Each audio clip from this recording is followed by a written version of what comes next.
Hello students, how are you? I hope you are doing good बच्चों. So today we are going to start a new topic, new chapter which is related to subject, predicate and phrases. So let's begin students. So start करते हैं बच्चों parts of a sentence के साथ. A sentence can be divided into two main parts. First is subject and second part we can consist in a predicate part. Subject, the first part contains a person or thing we are talking about in the sentence. This is called the subject of the sentence. And second is predicate बच्चों. The second part contains that we are saying about the person or things we are talking about subject. This is called the predicate of the sentence कहलाता है. Example देख लेते हैं बच्चों. Ship live in flux. In the above sentence, ship is the subject and the rest of the subjects live in flux in the predicate because this part says something about the ship. The subject. So remember के लिए याद रखेंगे बच्चों, यहाँ पर दिया गया है that the subject of a sentence often comes first but occasionally it is placed after the predicate. तो ये predicate के बाद ही ज़्यादातर आता है. Example, stand up John. Here stand up in the predicate of the subject John. In the imperative sentence the subject is left out as sit down. Here the subject you is understood. Here are some example of subjects and predicate दिए गए हैं जिसमें subject और predicate को लेकर example हैं बच्चों. Tom is my brother. So Tom क्या है बच्चों, यहाँ पर subject है और is my brother जो है वो predicate part कहलाता है sentence का. 8 you, children, Riya's mother, all the latecomers. ये सभी subjects की part की category में है बच्चों. Is not true, can go by car, play cricket regularly, is ill and will be punished is the predicate part. Points to remember याद रखेंगे बच्चों, यहाँ पर दिए गए हैं. Every sentence can be divided into two parts, subject and predicate. The person or thing about whom or which something is said in a sentence is called the subject. A subject can have one or more than one word. The part of a sentence that tells us something about the subject is called the predicate part. The structure of a sentence समझेंगे बच्चों, यहाँ पर दिया गया है sentence. तो sentence divide हो गया बच्चों subject और predicate part के अंदर. So subject यहाँ पर देख पा रहे हो आप, subject के अंदर determiners होते हैं, adjectives, noun, pronoun, phrases और phrases के अंदर भी classification होता है adjectival and adverbial का. नेक्स्ट बच्चों फॉर एग्जाम्पल देख लेते हैं यहाँ पर. The boy has met you. The boy क्या है, सब्जेक्ट पार्ट है जिसमें द क्या है बच्चों, डिटर्मिनर है और बॉय क्या है, एक नाउन है यहाँ पर. हैज मेट यू ये कहलाता है प्रेडिकेट पार्ट. नेक्स्ट एग्जाम्पल है a good girl doesn't tell lies. तो अ क्या है बच्चों, डिटर्मिनर, गुड क्या है, एक एडजेक्टिव है और गर्ल क्या है, noun. Then doesn't tell lies ये प्रेडिकेट पार्ट कहलाता है. नेक्स्ट एग्जाम्पल है बच्चों they have made a big project. They यहाँ पर सब्जेक्ट है और दे क्या कहला रहा है बच्चों, यहाँ पे प्रोनाउन पार्ट है. Have made a big project predicate part है. Next example Sohan a good player of cricket has gone to America. Sohan is a noun, a good player of cricket ये सब्जेक्ट है, ये है बच्चों एडजेक्टिवल फ्रेज कहलाता है. और नेक्स्ट है बच्चों has gone to America predicate part.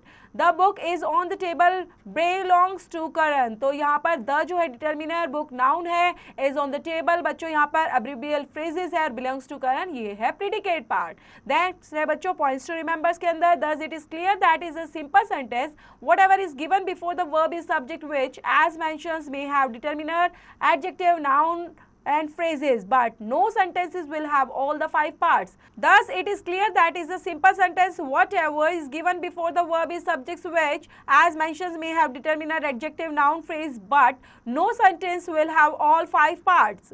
The students may verify it from the above five examples जिसमें predicate में समझेंगे verb, object and complement. So verb के अंदर transitive verb and intransitive verbs होती है बच्चों with object और यहाँ पर intransitive verb उसको बोलते हैं जो without object होती है. Object के अंदर direct non living belongs आते हैं, जो जितने भी non living beings कहलाते हैं बच्चों सभी इसके अंदर, and indirect living beings भी इसके अंदर objects के अंदर आ सकते हैं. Complement के अंदर complete the sentence आएगी यहाँ पर जितने भी. नेक्स्ट एग्जाम्पल फॉर एग्जाम्पल है रोहन टॉट दैम इंग्लिश. तो रोहन यहाँ पर सब्जेक्ट है बच्चों, टॉट है, ट्रांजिटिव वर्ब है, देन इनडायरेक्ट ऑब्जेक्ट दैम है प्रेडिकेट पार्ट के अंदर ही एंड डायरेक्ट ऑब्जेक्ट यहाँ पर इंग्लिश दिया गया है. Doctor Nisha helps the poor every time. तो डॉक्टर निशा यहाँ पर subject, helps transitive verb, the poor object indirect, every time यहाँ पर कॉम्प्लीमेंट के रूप में है. My friend came from Delhi yesterday. So my friend यहाँ सब्जेक्ट है बच्चों, केम इंट्रांजिटिव वर्ब है और यहाँ पर दिया गया है बच्चों फ्रॉम, जो प्रीडिकेट पार्ट के अंदर ही दिया गया है, दिल्ली येस्टरडे एक कॉम्प्लीमेंट के रूप में यहाँ पर आता है। पॉइंट्स टू रिमेंबर के अंदर देखेंगे बच्चों यहाँ पर, looking at the above structure of sentence it can be said the verb is soul of a sentence, there can be a sentence without verb in the real sense. Phrase के अंदर दिया गया बच्चों, फ्रेज की definition को पढ़ लेते हैं, फ्रेज एक्चुअल में होती क्या है। Phrase is a group of words which makes an incomplete sense, यहाँ पर बच्चों इनकम्प्लीट सेंस को प्रेजेंट करती है। For example, show her how to manage the moon shines in the sky, I have a ring of gold. It was sight of attractive beauty. The colored portions of the above sentences are phrases. Kinds of phrases के अंदर adjective, adverb और noun कहलाते हैं। Adjective phrase होती है बच्चों, and adjective phrase is a group of words that works as an adjective of a sentence. There is a difference between an adjective and adjective phrase. Adjective is a single word which qualifies a noun or pronoun, whereas an adjective phrase is a group of words which works as an adjective in a sentence. For example, he is kind fellow, adjective part है बच्चों, जो kind है वो adjective है। Then he is fellow with kind nature, adjective phrase कहलाता है यहाँ पर।